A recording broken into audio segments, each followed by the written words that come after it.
तो कैसे हैं आप सभी। आपका स्वागत है हमारे YouTube channel Ramanujan maths academy में। चलिए आज अपन लोग नया चैप्टर शुरू कर रहे हैं, बाइनोमियल थ्योरम, जिसे बोलते हैं द्विपद प्रमेय। द्विपद प्रमेय, द्विपद का मतलब होता है दो पदों में तोड़ के विस्तार करना। द्विपद प्रमेय, चूँकि द्विपद प्रमेय जो है वो सवालों को हल करने का एक मेथड है। चूँकि इसमें जो क्वेश्चन पूछे जाते हैं उसमें आपसे वो पूछेगा शेषफल बताइए, इसीलिए इसे अपन शेषफल प्रमेय भी बोलते हैं नंबर सिस्टम में, कि भैया शेषफल प्रमेय के क्वेश्चन है ये। ठीक है, तो इसमें क्वेश्चन किस तरह के पूछे जाएंगे एग्ज़ाम में, देखें। जैसे कोई नंबर है 67 और इस पर पावर हम कोई भी घात लगाते हैं, बड़ी सी घात, उससे फ़र्क नहीं पड़ रहा। मान लीजिए हमने ये घात लगा दी, तो 67 की घात 4567 इस तरह से लिखा है। अब इसे वो किसी भी संख्या से आपसे भाग करवाएगा, कि जैसे 67 की घात 4567 को हमने बोला कि 16 से भाग देने पर कितना शेषफल प्राप्त होगा, यानी कि इस तरह के क्वेश्चन। तो किसी भी नंबर से वो आपसे कहेगा कि भाग देने पर कितना शेषफल प्राप्त होगा, यानी कि रिमाइंडर आपसे पूछेगा। तो हमें ये फाइंड करना है कि शेषफल क्या प्राप्त होगा। तो इस टाइप के जो क्वेश्चन है ये आजकल हर एग्ज़ाम में पूछे जाते हैं। तो एक इम्पॉर्टेंट टॉपिक है जो कि आपको हर एग्ज़ाम में यहाँ से क्वेश्चन मिलेंगे।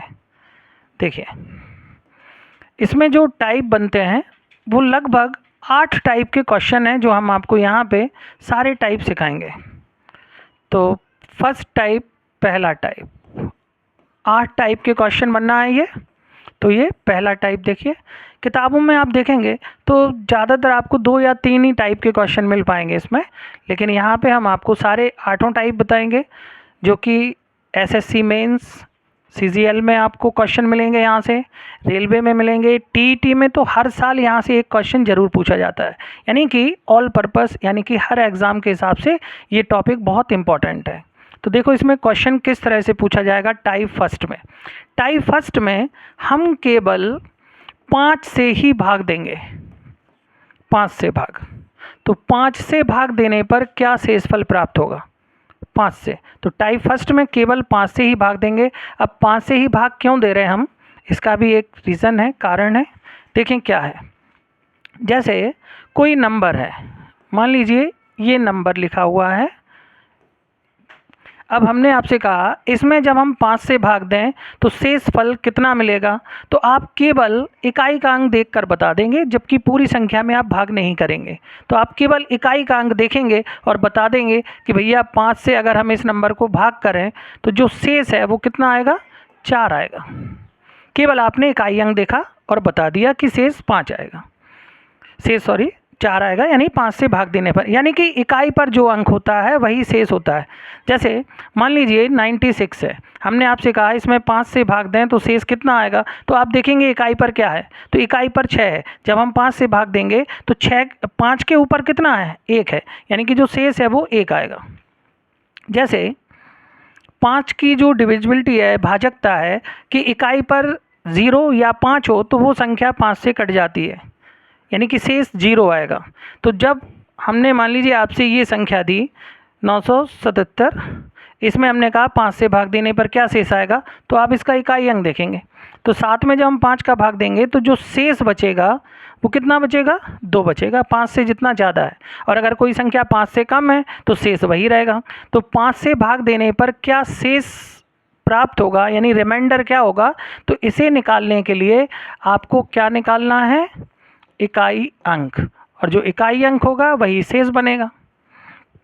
तो 5 से भाग देने पर क्या शेषफल प्राप्त होगा, तो ये निकालने के लिए आपको क्या निकालना है, इकाई अंक। और इकाई अंक अपन लोग पहले ही टॉपिक में पढ़ चुके हैं स्टार्टिंग में।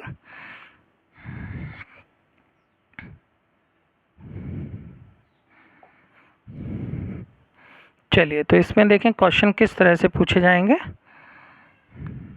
लिखिए पहला क्वेश्चन, क्वेश्चन है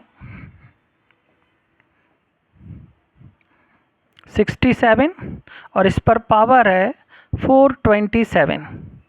67 की घात 427 को 5 से भाग देने पर 5 से भाग देने पर कितना शेषफल प्राप्त होगा?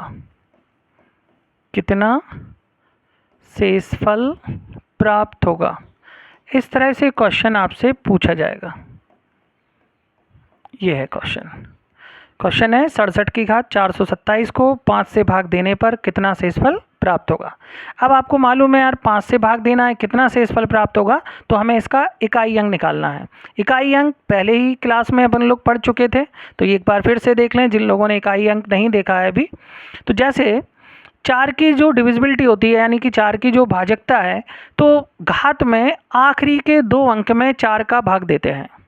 अब 4 का भाग क्यों देते हैं ये पहले अपन पढ़ चुके। तो 27 में जब हमने 4 का भाग दिया तो यहाँ पे आप देखेंगे कि शेष कितना बच रहा, शेष यानी कि रिमाइंडर। तो यहाँ पे शेष कितना बचेगा? 3 बचेगा। उस शेष को इस इकाई अंक पर लगा देते हैं। तो यहाँ पे 7 की घात 3, 7 की घात 3 का मतलब है कि 7 को 3 बार लिख के आप गुणा करेंगे। तो 49 में इकाई अंक 9 और 9 7 63, यानी इसका इकाई अंक है कितना? 3। तो इस सवाल को हल करने पर इकाई अंक 3 आ रहा। अब मान लीजिए कोई संख्या है जिसकी इकाई पर 3 है और हमने आपसे कहा कि 5 से भाग देने पर क्या शेषफल प्राप्त होगा, तो आप कहेंगे कि सर शेषफल कितना होगा? 3 होगा। समझ में आया? तो इस तरह से 5 से भाग देने पर क्या शेष प्राप्त होगा, तो आप उसका इकाई अंक निकालिए और फिर हम देखेंगे। तो 5 से कम है संख्या, यानी कि जो शेष है वो यही रहेगा, तो इसका शेष आ गया 3। तो इस तरह से पहले टाइप में हम केवल 5 से भाग देंगे और शेष निकालेंगे। ठीक है, चलिए नोट करते चलिए। अगला क्वेश्चन देखिए। 74, इस पर पावर है 824 की, प्लस बीच में प्लस आ गया, ये 99 और इस पर पावर है 629। ये इस तरह से दिया है को 5 से भाग देने पर, 5 से भाग देने पर कितना शेषफल प्राप्त होगा? कितना शेषफल प्राप्त होगा? शेष यानी कि रिमाइंडर निकालना है। तरीका फिर से वही कि इसे आप सॉल्व करिए और इसका इकाई अंक निकालिए, तब आप बताएंगे कि 5 से भाग देने पर क्या शेष। तो 5 से भाग देने के लिए आपको शेष बताना है, इसका मतलब आप इसका क्या करेंगे? इकाई अंक निकालेंगे। चलिए इसका इकाई अंक निकाल दीजिए जल्दी से। घात के आखिरी के 2 अंक में 4 का भाग, जब 24 में आपने 4 का भाग दिया तो यहाँ पे देखेंगे शेष कितना बच रहा, तो यहाँ पे शेष आ रहा क्या? 0। जब शेष 0 आता है तो इकाई अंक में हमने आपको नियम बताया था कि अगर ये सम संख्या है तो इसका इकाई अंक होगा 6, और अगर ये विषम संख्या होती तो इसका इकाई अंक होता 1। क्यों? क्योंकि किसी भी सम संख्या को जब आप 4 बार लिख के गुणा करते हैं तो उसके इकाई पर हमेशा 6 आता है। देखें यहाँ पे 29 में आपने 4 का भाग दिया तो शेष देखना है कितना आ रहा, तो शेष 1 आ रहा, तो इसका इकाई अंक है 9। अब चूंकि बीच में प्लस है तो हमें इन इकाई अंकों को जोड़ देना है, तो 9 और 6 15, तो इसमें इकाई अंक क्या आएगा? 5। तो इस सवाल को हल करने पर इकाई अंक 5 आ रहा, और आपसे हमने कहा कि भैया 5 से भाग देने पर क्या शेष आएगा। अब इकाई पर जब 5 है इसका मतलब ये संख्या विभाजित है। जब संख्या विभाजित है यानी कि 5 से कट जाएगी, डिविजिबल है, विभाजित है, तो इसका जो शेष है वो क्या होगा? 0। तो इस सवाल को हल करने पर शेष क्या आ रहा? 0। तो क्वेश्चन था कि इसे 5 से भाग देने पर कितना शेष आएगा, तो आपने इसका इकाई अंक निकाल लिया, तो इकाई अंक इसका 5 आया। अब इकाई पर 5 है और 5 से ही हम भाग कर रहे हैं, तो शेष क्या होगा? 0। तो इसका आंसर है 0। तो टाइप फर्स्ट में हम केवल 5 से भाग देते हैं और शेष पूछते हैं क्या आएगा, तो आपने तुरंत उसका इकाई अंक निकाल के देख लिया, तो शेष क्या आएगा? 0। अब इकाई अंक के जितने टाइप थे वो सारे टाइप इसमें आ सकते, और भाग आपको केवल 5 से ही देना है टाइप फर्स्ट में। ठीक, चलिए एक और क्वेश्चन ले रहे हैं हम इसी तरह से।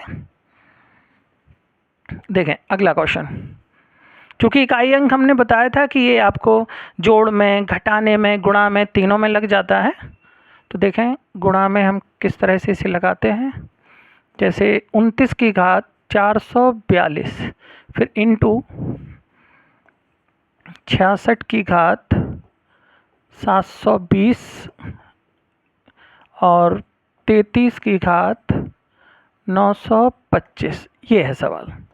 ये तीनों गुणा में लिखे हुए हैं और तरीका फिर से वही है, को 5 से भाग देने पर, 5 से भाग देने पर कितना शेषफल प्राप्त होगा, आपको निकालना वही है, शेष यानी कि रिमाइंडर। चलिए सॉल्व करिए जल्दी से। 5 से भाग देना है, कितना शेष आएगा, तीनों के इकाई अंक निकाल दो पहले। तो इस 42 में जब हम 4 का भाग देंगे तो आपको मालूम है शेष कितना बचेगा, 2। अब 9 का वर्ग यानी इस इकाई पर शेष को लगा देते हैं। 4 से भाग देने पर जो शेष आता है इस इकाई पर लगा दिया।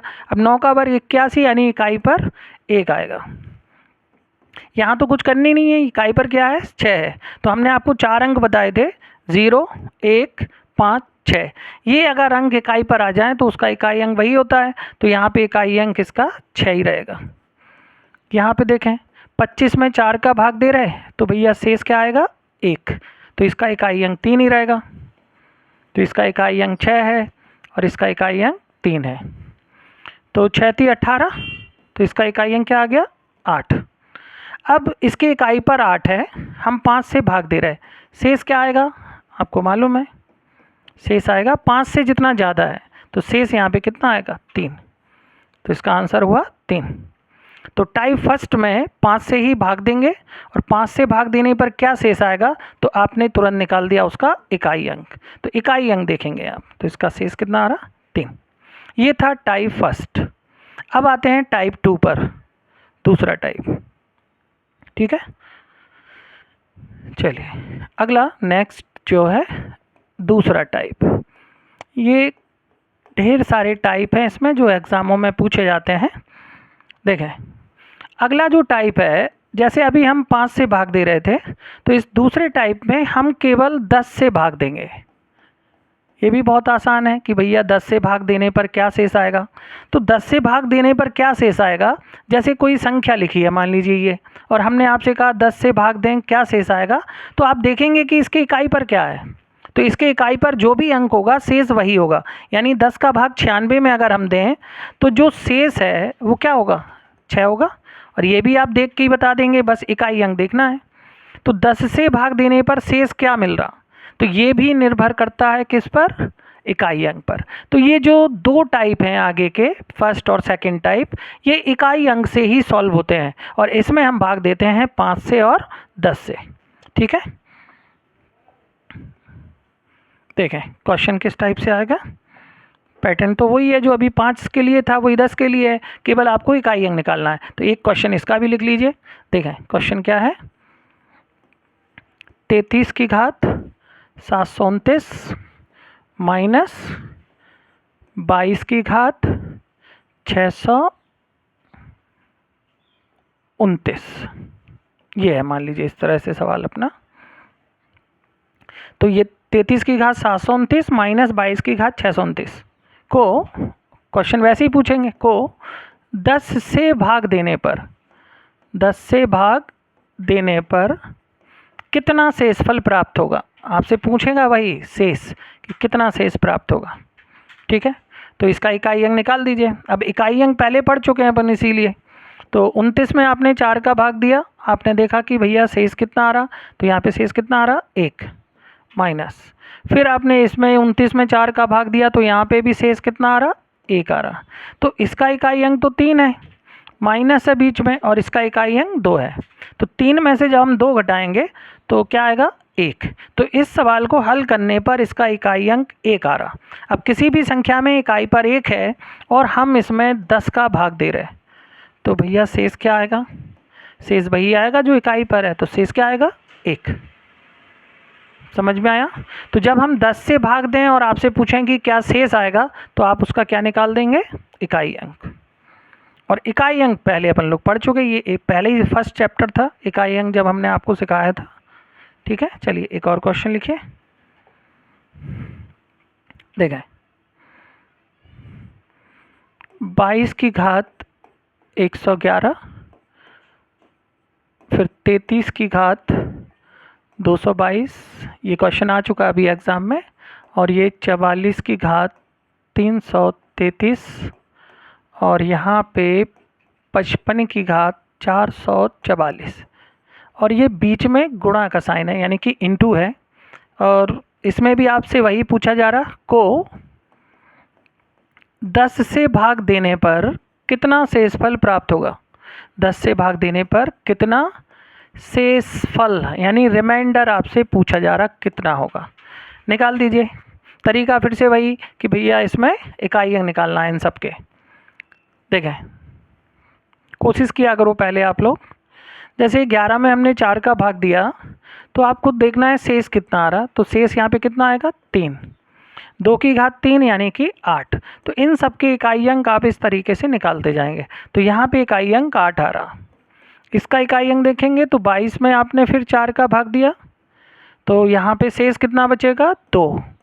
तो इस इकाई अंक पर आपने 2 को लगाया तो 3 का वर्ग यानी कि 9, इसका इकाई अंक 9 हो गया। 33 में आपने 4 का भाग दिया तो यहाँ पे शेष कितना आ रहा 1, तो इसका इकाई अंक 4 हो गया। अब भैया इसमें तो कुछ करना नहीं क्योंकि इकाई पे 5 है तो इसका इकाई अंक 5। अब हम आपको जीरो बता चुके हैं कि जीरो कैसे बनता है। तो यहाँ पे 4 और 5 का गुणा करेंगे तो इकाई पर क्या आएगा 0। जैसे 4 पंचे 20 तो इकाई पे 0 आ रहा। अब एक 0 जब आ गया तो गुणा करने पे ये सबको क्या कर देगा 0। चाहे आप इस तरफ से गुणा कर लीजिए, 8 नाम 72, 72 में 2, 2 गुणे 4 8 और 8 पंचे 40, इकाई पे क्या आ रहा 0। तो आप चाहे वहाँ से गुणा कर लें चाहे यहाँ से, चूँकि यहाँ पे 0 दिख रहा था हमें कि 4 पंचे 20, इकाई पे 0 आ रहा। अब 0 का गुणा जब हम करेंगे तो वो पूरा 0 हो जाएगा। तो इस सवाल को हल करने पर इकाई अंक क्या आ रहा 0। इसका मतलब ये हुआ कि जब हम इसे 10 से भाग देंगे तो ये संख्या कट जाएगी पूरी, क्योंकि इकाई पर जब 0 है तो वो 10 से कट जाएगा। तो जब हम 10 से इसे भाग देंगे तो इकाई पर जो होता है वही बचता है। तो ये तो डिविजिबल है यानी कि शेष 0 होगा। तो किसी भी संख्या में इकाई पर 0 है, इसका मतलब वो संख्या 10 से विभाजित है, तो इसका जो शेष है वो क्या आएगा 0। ठीक है। तो 5 से भाग देने पर क्या शेष आ रहा, इकाई अंक निकालना है। 10 से भाग देने पर क्या शेष आ रहा है, इकाई अंक निकालना है। ठीक। एक और लास्ट क्वेश्चन फिर आ रहा है तीसरे टाइप पे, नोट कर लीजिए।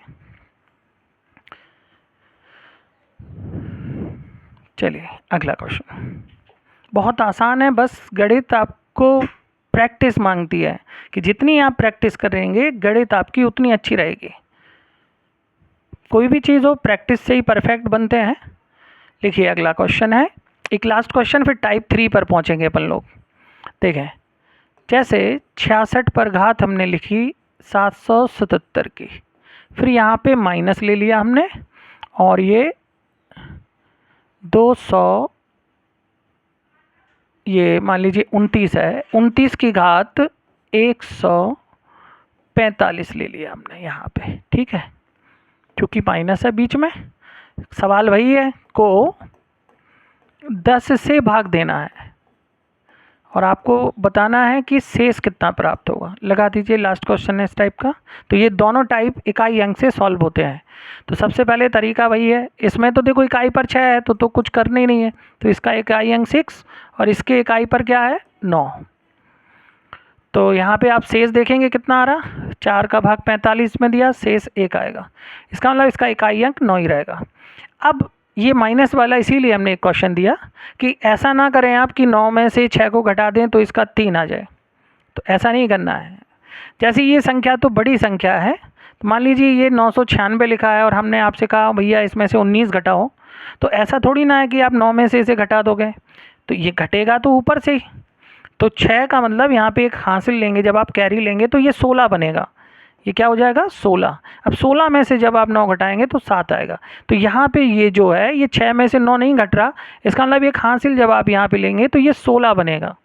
अब 16 में से 9 घटाएंगे तो इसके इकाई पर क्या आएगा 7 और 10 से आप भाग दे रहे हैं, तो जो शेष है वो क्या आ जाएगा 7 ही आएगा। समझ में आया। इस तरह से ये 2 टाइप आपने कंप्लीट किए। दोनों ही टाइप में हमने इकाई अंक निकाला। तो जब भी आपसे क्वेश्चन पूछा जाए कि 5 से भाग देना है क्या शेष आएगा, या 10 से भाग देना है क्या शेष आएगा, तो इन दोनों टाइपों के लिए आप क्या करोगे, इकाई अंक निकाल के फिर क्वेश्चन को हल करोगे।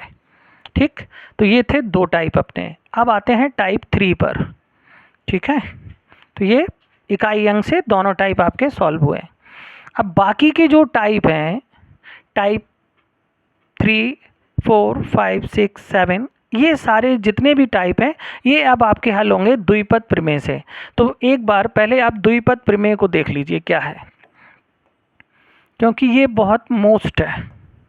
द्विपद प्रमेय देखें, द्विपद का मतलब होता है किसी भी नंबर को 2 पदों में तोड़ दीजिए और फिर उसका विस्तार करिए। ठीक है, तो ये आपने 12th क्लास में कक्षा 12 में पढ़ा होगा, बीजगणित में थी द्विपद प्रमेय। इसी की मदद से क्वेश्चनों को आप चुटकियों में हल कर लेंगे, यानी कि बगैर पेन उठाए आंसर बताओगे। लेकिन उसके लिए पहले आपको ये कॉन्सेप्ट सीखना पड़ेगा। देखिए क्या है, द्विपद का मतलब 2 पदों में किसी संख्या को तोड़ना। तो हमने इसे a + x के फॉर्म में तोड़ लिया और इस पर पावर है n। तो आपने याद किया होगा a + b का होल स्क्वायर, a + b का होल क्यूब, तो ये तो आपने याद किए। अभी हम आपसे बोलें कि भैया a + b पर पावर 15 इसे खोलिए, तो पसीना आ जाएगा, है कि नहीं। तो ये खुलेगा, लेकिन किससे खुलेगा? द्विपद प्रमेय से। अब इसे आप याद नहीं कर सकते, इसे हमें खोलना पड़ेगा, और इसे खोलने के लिए हम मदद लेते हैं किसकी? द्विपद प्रमेय, यानी a + x की पावर n। अब इसे खोलते किस तरह से हैं, देखिए। a + x की पावर n का मतलब है a की power n plus nc1 a की पावर n - 1 x की पावर 1। a की घात कम होती जाएगी, x की घात बढ़ती जाएगी, इस तरह से आप याद रखेंगे। nc2 a की पावर n - 2 x की पावर 2, फिर nc3 a की पावर n - 3 और x की पावर 3। फिर आगे जो पद आएगा, लास्ट वाला पद, वो है ncn a की पावर n - n x की पावर n। देखो, a की घात कम होती गई, x की घात बढ़ती गई, 1 2 3, n है तो n। अब यहाँ पे क्रमचय संचय में NCR हम आपको बताएंगे कि जो NCR है क्या है। ये संचय होता है। NCR n वस्तुओं में से r वस्तुओं को लेकर बनने वाले संचयों की संख्या। तो फैक्टोरियल n अपॉन में factorial r factorial n - r, ये हम आपको कॉम्बिनेशन में बताएंगे। चूँकि अभी इसकी वैल्यू आप देख लीजिए, तो जो NCN होता है इसकी वैल्यू निकालते तो इसी से हैं, r की जगह पे n ले लेंगे आप, तो इसकी वैल्यू 1 होती है। अब किसी संख्या की घात 0 का कि n में से n घट गया 0, तो ये भी 1 हो गया, तो ये 1 ये 1। तो अंतिम पद जो है द्विपद प्रमेय का वो होता है x की पावर n, और पूरा खेल इसी का है। बस ये x की पावर n आपको समझना है कि द्विपद प्रमेय में अंतिम पद x की पावर n कैसे बचता है। और ये जो अंतिम पद है, हमें देखो ये चीज़ समझना है कि ये द्विपद प्रमेय का ये विस्तार है। ये विस्तार करने पर शेषफल प्रमेय में ये चीज़ कैसे बचती है, बस आपको ये चीज़ सीखनी है। यानी कि टोटल क्रीम आपको चाहिए, फालतू की जो उसकी छाछ वगैरह है वो तो अलग कर दीजिए। टोटल क्रीम ये है, ये निकालेंगे कि x की पावर n ये क्या है। यही आंसर है चूँकि शेषफल प्रमेय में। अब हमें ये चीज़ समझनी है कि अंतिम पद x की पावर n कैसे बचता है। देखें, इसके लिए हम एक एग्जाम्पल ले रहे हैं, तब आपको बात और अच्छे से समझ में आएगी। देखें क्या है, जैसे मान लीजिए हमने आपसे बोला 37 में 5 से भाग करो, तो आप कहेंगे कि सर शेष कितना बचेगा? 2 बचेगा। बचेगा कि नहीं? देखें, अब इसी कॉन्सेप्ट को ध्यान से देखना। 37 को हम लिख रहे हैं 15 20 + 2। 37 को लिखा इस तरह से अपॉन में 5, तो 5 से ये 15 कट जाएगा 3 बार, 5 से ये 20 कट जाएगा 4 बार। तो 5 का भाग जब आप 37 में देंगे तो 7 बार में कटेगा 35, और शेष क्या बचेगा? 2। तो यहाँ पे 5 का भाग इसमें भी जा रहा, इसमें भी जा रहा, शेष कितना बच रहा? 2 बच रहा। अब जो शेष बच रहा वो कैसे बच रहा? देखें, ये जो बीच वाले पद हैं ये इस 5 के गुणज हैं, यानी कि मल्टीपल हैं। ठीक है, ये बीच वाले पद जो हैं जिससे आप भाग दे रहे हैं, जिसे आप भाजक बोलते हैं, इसके ये गुणज हैं तो अंतिम पद ये आपका शेष बच रहा। कब ये शेष बच रहा? जब ये बीच वाले पद इसके मल्टीपल हैं। अब इसी चीज़ को हम यहाँ पे समझा रहे हैं। इन जितने भी पद हैं, इन पदों में आप ध्यान से देखो जरा, इन पदों में ध्यान से देखो, इन सब में देखो ए है। देखो भाई, इन सब में ए है। यहाँ तो ये 1 हो गया ना, यहाँ 1 हो गया, यहाँ 1 हो गया, यहाँ तो x की पावर n है केवल। लेकिन यहाँ से लेके यहाँ तक के जितने भी पद हैं, इन सब में a है, इन सब में a है ना। इसका मतलब जब हम इसमें किसी संख्या से भाग दें, मान लीजिए हम किसी संख्या से भाग दे रहे हैं इसमें, तो ये जो पहला पद है, ये a जो है, ये प्रथम पद है। देखो कॉन्सेप्ट यहीं से बन रहा है, ये ध्यान रखना। जब प्रथम पद जिससे आप भाग दे रहे हैं उसका गुणज हो जाए, यानी कि मल्टीपल हो जाए, अगर ये जिससे आप भाग दे रहे हैं, जैसे 5 से हम भाग दे रहे हैं तो 5 के गुणज है ना, ये दोनों मल्टीपल हैं, तो अंतिम पद यही बचा ना, शेष 2 बचा। तो ऐसे ही हम यहाँ पे जब किसी संख्या से भाग दे रहे हैं और वो जो पहला पद है ये इसका गुणज है यानी मल्टीपल है, तो ये जो ए हैं ये सब कटेंगे, क्योंकि ए जो है इसका गुणज है, डी का मल्टीपल है, डी का यानी प्रथम पद डी का गुणज है, गुणज यानी मल्टीपल है। गुणज का मतलब मल्टीपल, यानी कि अपवर्त, ये हम आपको लासा मासा में बताएंगे। तो यहाँ पे पहला पद इससे कट रहा यानी विभाजित हो रहा, बस ये चीज़ आप समझिए कि इससे ये संख्या अगर विभाजित हो रही तो ये बीच वाले सारे पद कट जाएंगे। यहाँ तो a है नहीं, तो अंतिम पद क्या बचेगा? x की पावर n। तो हमें द्विपद प्रमेय के रूप में जब किसी क्वेश्चन को लिखना है तो हमें ये देखना है कि ये जो पहला पद है जिससे आप भाग दे रहे हैं उसका गुणज हो, तो अंतिम पद देखो x की पावर n ये बचता है, और ये ही अपना आंसर है, यानी कि शेषफल। ठीक है, तो ये कॉन्सेप्ट बना, और यहाँ से जो अंतिम पद है वो क्या निकला अपना? x की पावर n। अब इन सवालों को आप बगैर पेन उठाए देखो एग्ज़ाम में हल कर दोगे, बस आपको ये कॉन्सेप्ट क्लियर होना चाहिए। तो इस कॉन्सेप्ट से बाकी के जितने भी टाइप हैं वो सारे क्वेश्चन हम अभी हल करेंगे। एक बार फिर से देख लो कॉन्सेप्ट हमने क्या बताया। सबसे पहले a प्लस एक्स, 2 पदों में उसे हम तोड़ेंगे, घात ये है। हम देखेंगे जो पहला पद है जिससे आप भाग दे रहे हैं उससे ये कटना चाहिए, यानी कि जो पहला पद है वो भाजक डी का गुणज है यानी मल्टीपल है, या शुद्ध देसी भाषा में बोलो कि ये जो पहला पद है ये इससे कटना चाहिए, विभाजित होना चाहिए, तब ये अंतिम पद x की पावर n बचता है, क्योंकि बीच के सारे पद कट जाते हैं, x की पावर n बचता है। तो ये जो अंतिम पद है हम इसी को निकालते हैं, x की पावर n को। तो यहाँ से डायरेक्ट हम यहाँ पे पहुँच जाएंगे, ये बीच का कुछ नहीं लिखेंगे। समझ में आया? चलिए, ये है द्विपद प्रमेय। तो इसे आप नोट डाल के फैक्ट में के रूप में लिखेंगे कि किस तरह से लिखना है। यदि प्रथम पद a भाजक d का गुणज है तो अंतिम पद x की पावर n होगा। ठीक है, चलिए इसे नोट कर लीजिए, फिर हम आपको दे रहे हैं बाकी के टाइप। एक टाइप 3 देख लीजिए क्वेश्चन, देखें टाइप 3 देखते ही साथ क्वेश्चन हल हो जाएंगे अपने। देखें, जैसे हमने आपको क्वेश्चन दिया 18 की घात 945, मान लो ये आ गया क्वेश्चन। 18 की घात 945 को 17 से भाग देने पर कितना शेषफल प्राप्त होगा? ये जो टाइप है ये हर साल पूछा जाता है, टीईटी यूपी टीईटी जो है हर साल ये टाइप पूछते हैं, और आंसर बगैर पेन उठाए आप बता दोगे कि सर 1 आएगा शेष। कैसे आएगा देखो अभी हाल। सबसे पहले हमने कहा था इसे 2 पदों में तोड़ना है, और पहला पद जिससे आप भाग देते हैं उसका गुणज होना चाहिए, यानी कि 17 का मल्टीपल। तो 18 को हम 2 पदों में तोड़ दें, देखो इस तरह से।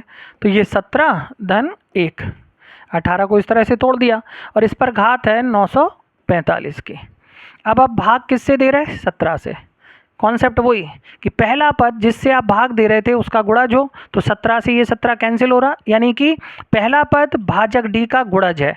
तो अंतिम पद यही बचता है ना x की पावर n। तो जो अंतिम पद है वो x की पावर n बचता है, यानी 1 की घात 945, ये अंतिम पद बचेगा। अब 1 की घात जितनी चाहे कर दो वो तो एक ही रहेगा, 1 को आप जितनी चाहे बार गुणा करें वो तो एक ही होगा। इसका मतलब जो शेष है वो क्या आएगा, 1। बात समझ में आई? तो ये जितने भी प्री टाइप के एग्ज़ाम होते हैं जिनमें प्री होता है, तो वहाँ पे हमेशा वो यही क्वेश्चन पूछता है जिसमें आंसर एक आता है। अब आपके दिमाग में ये चीज़ बिल्कुल फिक्स होनी, सेट हो जानी चाहिए कि शेष एक कब बचता है। शेष एक जब बचेगा जब यहाँ पे x की जगह पे 1 आएगा, यानी x की जगह पे जब 1 आ जाए तो समझ जाइए आंसर क्या है, 1। और कंडीशन क्या चेक करते हैं कि ये जो पहला पद है जिससे आप भाग दे रहे उससे विभाजित होना चाहिए, यानी पहला पद भाजक डी का गुणज हो तो अंतिम पद हमेशा x की पावर n होता है। अब आगे जैसे तीसरा टाइप, चौथा टाइप, पांचवा टाइप, यहाँ तक तो आंसर 1 आएगा, कोई दिक्कत नहीं होगी क्योंकि x की जगह पे हमेशा 1 आएगा।